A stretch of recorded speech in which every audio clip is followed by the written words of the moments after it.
युवा मित्रों, मैं आप सभी के प्रति हृदय से आदर अभिवादन व्यक्त करता हूं। सर्वप्रथम मैं आज अमर शहीद स्वर्गीय कृष्णानंद राय जी और उनके साथ शहीद हुए सभी वीर बाबुरों के प्रति हार्दिक श्रद्धांजलि अर्पित करता हूं। मैं नमन करता हूं स्वर्गीय कृष्णानंद राय जी की वीरता को, मैं नमन करता हूं उनके साहस को, मैं नमन करता हूं उनके संकल्प को, और मैं नमन करता हूं जिस प्रकार से उन्होंने हिंदुत्व की विचारधारा को यहां पर प्रतिपादित करने का कार्य किया। और केवल मोहम्मदाबाद विधानसभा क्षेत्र में नहीं, केवल गाजीपुर जनपद में ही नहीं, पूरे पूर्वांचल में हजारों युवाओं के दिलों में राष्ट्रवाद और हिंदुत्व की जो ज्वाला उन्होंने जगाई, जिसका प्रतिफल आज दिखाई दे रहा है। और मानने के लिए मैं विवश हूं कि 29 नवंबर को स्वर्गीय कृष्णानंद राय जी का जो बलिदान हुआ वो व्यर्थ नहीं हुआ है।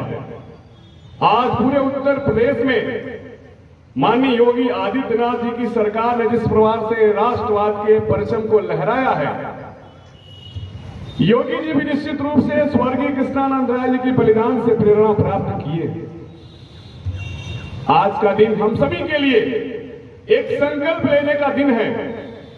अभी हमारे के पूर्व के वक्ताओं ने जिन बातों को कहा, ये हमारे स्वर्गीय कृष्णानंद राय जी की हत्या केवल कोई हफ्ता वसूली के लिए नहीं हुई थी, कोई ठेके के लिए हत्या नहीं हुई थी। कृष्णानंद राय जी केवल एक व्यक्ति नहीं, एक विचार थे, विचारों के एक संपूर्ण आयाम थे। और कृष्णानंद राय जी ने, जिसकी चर्चा ओम प्रकाश राय जी ने किया कि सिवान के सहाबुद्दीन, यहां मुख्तार अंसारी जैसे माफिया, प्रयागराज के अतीक अहमद, गोंडा बहराइच के रिजवान सहित पूरे उत्तर प्रदेश और बिहार में जो मुस्लिम आतंकवादियों का जाल फैला हुआ था, अगर उसको चुनौती कोई दिया तो हमारे स्वर्गीय कृष्णानंद राय जी ने चुनौती दिया। और उस चुनौती को हमें इस बात का बहुत अफसोस है, सीने में इस बात की बहुत कसक रहती है कि हमारे हिंदुत्ववादी सेना का एक प्रमुख सिपाही, हमारे हिंदुत्ववादी सेना के एक प्रमुख नायक कि बड़े ही दुर्भाग्यपूर्ण परिस्थितियों में जिस प्रकार से अफगानों को घेर करके और केवल कुछ आतंकवादियों ने ही कृष्णानंद राय जी को शहीद नहीं कर दिया।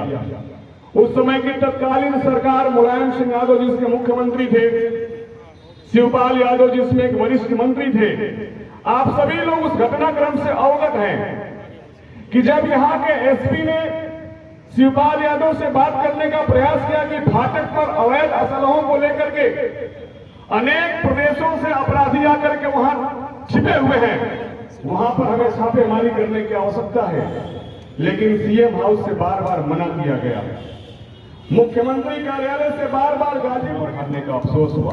ये मोहम्मदाबाद विधानसभा हम सभी हिंदुओं के लिए, हम सभी राष्ट्रवादियों के लिए एक मान बिंदु है, एक सम्मान का केंद्र बिंदु है। हमें उन अपराधियों, उन आतताइयों से नहीं हारना है, ये हमारा संकल्प होना चाहिए। पिछले समय में मैं गाजीपुर जिले का प्रभारी मंत्री था, दुर्भाग्य से ऐसा सांसद था जिसे मैं सांसद के रूप में स्वीकार करने को तैयार नहीं। मैं प्रभारी मंत्री था और जिला योजना की 2 बैठकें हुई। बैठकों में प्रोटोकॉल के नाते सांसद को भी आना था। मैंने डीएम से पहले ही बोला कि प्रोटोकॉल में सांसद की कुर्सी कहां लगेगी। डीएम ने बताया कि आपके ठीक बगल में। हमने कहा कि ऐसा मैं स्वीकार नहीं कर सकता हूं, और सभी लोग जानते हैं कि मैंने अपने पास की चेयर पर नहीं बैठने दिया। और मैं सुना था कि जिस बैठक में आता है वह हत्यारा का बड़ा भाई बड़ा हत्यारा, बैठक में आते ही अधिकारियों पर, लोगों पर रौब जमाता है। लेकिन जो लोग उन दोनों बैठकों में रहे होंगे, बैठक शुरू होने के अगले 2 मिनट नहीं मैंने बोलती बंद किया और पूरी बैठक 2 घंटे चली, लेकिन बोल नहीं पाया। ये बुज़दिलों की औलाद है, डरपोकों की औलाद है। 712 ईस्वी में जो मोहम्मद बिन कासिम ने हिंदुस्तान में पहली बार राजा सिंह पर हमला किया था, ये जो भी बन गए मुसलमान जमीन की लालच में, तलवार के डर से, ये सारे के सारे वो डरपोकों की औलादें जो आज मुसलमान बन गए। हम लोग तो दीवाने हैं गुरु गोविंद सिंह को साहबजादों के, जो दीवारों में चिरवा दिए गए लेकिन मुसलमान नहीं बने। लेकिन हम सभी लोगों के लिए एक बहुत बड़े चुनौती का यह समय है। पाकिस्तान जब आजाद हुआ भारत के साथ, जब कांग्रेस ने और नेहरू ने पाकिस्तान बना दिया, पाकिस्तान में 1947 में 22% हिंदू थे, बांग्लादेश में 31% हिंदू थे। आज बांग्लादेश में केवल 4-4.5% हिंदू बचा है, पाकिस्तान में केवल 1%। हम लोग जिस मर्यादा पुरुषोत्तम राम को अपने रोम रोम में बसाए हुए हैं, उनके अनुज भरत की ननिहाल जो कई देश में है, आज कोई अफगानिस्तान में हिंदू बचा नहीं, नाम लेवल नहीं है। ये हम सभी के लिए एक चुनौती है। आप देख रहे हैं कैसे पीएफआई के लोगों का ये घोषित उद्देश्य है कि 2047 तक हम भारत को इस्लामिक स्टेट बनाएंगे।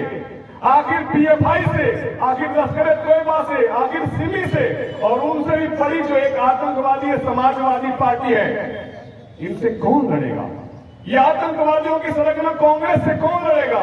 हम और आप इस बात को भूले नहीं है ना कि जब कांग्रेस की पंजाब में सरकार थी और ये मुख्तार अंसारी अपराधी जाकर के कांग्रेस से सेटिंग करके वहां की जेल में था, सैकड़ों बार योगी आदित्यनाथ जी की सरकार ने सुप्रीम कोर्ट में रिक्वेस्ट डाला कि हमें मुख्तार अंसारी को उत्तर प्रदेश भेजा जाए, लेकिन ये निर्लज कांग्रेस की सरकार ने सुप्रीम कोर्ट में सैकड़ों बार ये एफिडेविट दिया कि आज मुख्तार अंसारी जी के बाल में दर्द हो रहा है, आज नहीं जा सकते। आज मुख्तार अंसारी के नाखून में दर्द हो रहा है, आज नहीं जा सकते। सैकड़ों बार ऐसे बहाने बनाए गए। हम लोग जानते हैं गाजीपुर की जिला जेल में जब मुख्तार अंसारी रहता था, समाजवादी पार्टी की पूरी सरकार को चलाता था, पूरे एक बैरक में ऐसी सूट बना दिया गया था, उसके लिए तालाब बना के मछली पाली गई थी, बकरे बकरियां पाले गए थे, ऐसी स्वीट में रहता था। पंजाब में भी पूरे ऐसो आराम से जेल में रहता था। मैंने कहा था इसी से गाजीपुर में उत्तर प्रदेश की योगी आदित्यनाथ जी की सरकार उसको पंजाब से खींच के ले आएगी, खींच के ले आया गया बांदा की जेल में। और जेल में आने के बाद कोर्ट में आकर के उसने कहा कि सरकार, जज से रिक्वेस्ट किया कि सरकार कमर में दर्द रहता है, हमें कम से कम चारपाई दिया जाए, हमें कम से कम मच्छरदानी दिया जाए।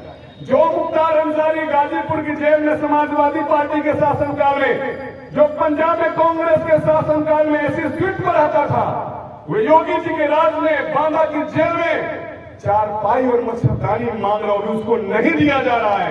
ऐसी सरकार कृष्णानंद राय जी के बलिदान के बाद आई है। और हम सभी लोगों को ये हमारा संकल्प होना चाहिए, जब एक कोई मुसलमान भारतीय जनता पार्टी को वोट नहीं करता है, तो कैसे कोई हिंदू अलका राय को छोड़ के उनको वोट करता है? ये हम सभी लोगों के हृदय में एक संकल्प होना चाहिए। ये मोहम्मदाबाद विधानसभा, ये अलका राय जी, ये हम सभी के सम्मान का एक ऐसा विषय है जिस पर हम सभी लोगों को सारी बातों को भूल करके और इस बात को आगे बढ़ाना चाहिए। मैं आप सभी लोगों से निवेदन करते हुए कि गाजीपुर, मैं यहां पर प्रभारी मंत्री था, ये गाजीपुर जिला का नाम, ये गाजी का मतलब आप लोग जानते हैं ना, गाजीपुर के सम्मानित प्रबुद्धजनों, गाजी का मतलब क्या होता है? गाजी का मतलब होता है मूर्ति तोड़ने वाला, बुद्ध भंजक, मूर्ति तोड़ने वाला। गाजी का अरबी में मतलब होता है वो मुस्लिम योद्धा जो विधर्मियों की हत्या करे, वो मुस्लिम योद्धा जो विधर्मियों के मंदिरों को ध्वस्त करे, वो मुस्लिम योद्धा जो विधर्मियों के सर को कलम करे। बाबर को 1527 में जो खानवा का युद्ध हुआ था, उसके बाद सबसे पहले बाबर को गाजी की उपाधि मिली। तैमूर को भी मिला था गाजी की उपाधि, औरंगजेब को भी मिला था, अकबर को मिला था, मोहम्मद बिन तुगलक को मिला था। ये गाजी का नाम, ये गाजीपुर, यहाँ पर हमारे जिलाध्यक्ष जी हैं, यहाँ पर हमारे सांसद जी हैं, यहाँ पर हमारे पूर्व मंत्री जी हैं, पूर्व विधायक जी, सभी लोगों से, आप सभी से मैं निवेदन करना चाहूंगा। मैं प्रभारी मंत्री के रूप में माननीय मुख्यमंत्री पूज्य योगी आदित्यनाथ से प्रार्थना किया था और मैं आपको बता सकता हूं तो सहमत है कि गाजीपुर नाम नहीं रहना चाहिए। आप सभी लोगों को आज स्वर्गीय कृष्णानंद राय जी के बलिदान दिवस पर जो हमारे सीने में सदैव जीवंत रहेंगे, ये एक संकल्प होना चाहिए कि गाजीपुर का नाम बदलना चाहिए। नाम जो हो आप लोग तय करिए, वो चमकता हुआ शरीर, वो सुंदर काया,